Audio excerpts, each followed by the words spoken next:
juiz, analisando os requisitos do artigo 51 da Lei 11.101 de 2005, ele, deferindo o pedido, que se denominará despacho de processamento, ele nomeará um administrador judicial e também cessará todas as ações e execuções dos credores em face do empresário individual ou da sociedade empresária que pleitearam uma ação de recuperação judicial.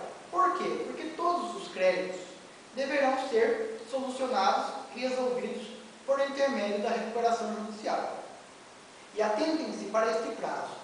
O prazo improrrogável de 60 dias após a publicação oficial do deferimento do juiz. Então, o empresário deverá manifestar finalmente o seu plano. O empresário deverá ser um bom negociante, deverá utilizar a imaginação para poder superar essa situação de crise econômico-financeira. Ele pode pedir o parcelamento? Pode. Ele pode transferir as suas ações ou cotas aos credores? É claro que pode. Ele pode, por exemplo, se eu tenho 100% de uma empresa, das ações de uma empresa, e eu quero transmitir ao meu credor 70% dessas ações, que ele se tornará o credor majoritário. É um bom negócio? No meu ponto de vista, sim. Por que é um bom negócio? Porque é preferível eu ter 30% de uma empresa rentável do que ter 100% de uma empresa totalmente podre.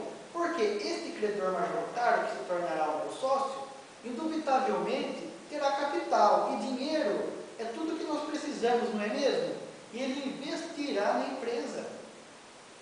E o que eu acredito que futuramente eu possa superar essa situação de crise, por intermédio, pela intercessão deste sócio que investirá na minha empresa.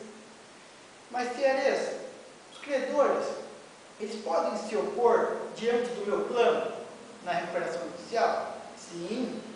Se houver a objeção por parte dos credores, aí o juiz deverá se atentar para o artigo 56.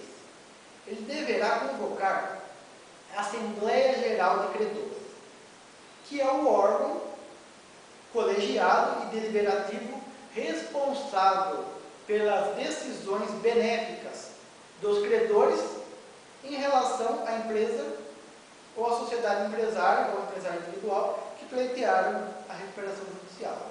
Se houver a objeção também, eles não estiverem de acordo, eles não aquecerem com o plano estabelecido, aí, infelizmente, o juiz deverá decretar a falência, conforme prevê o artigo 56, parágrafo 4º. Infelizmente, deverá decretar a falência.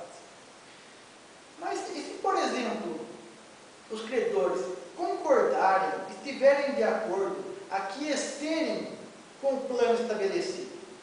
Aí, é interessante, porque o empresário deverá cumprir o que estabeleceu com seriedade, com honestidade, pois no descumprimento do que ele prometeu no plano, acarretará na convolução.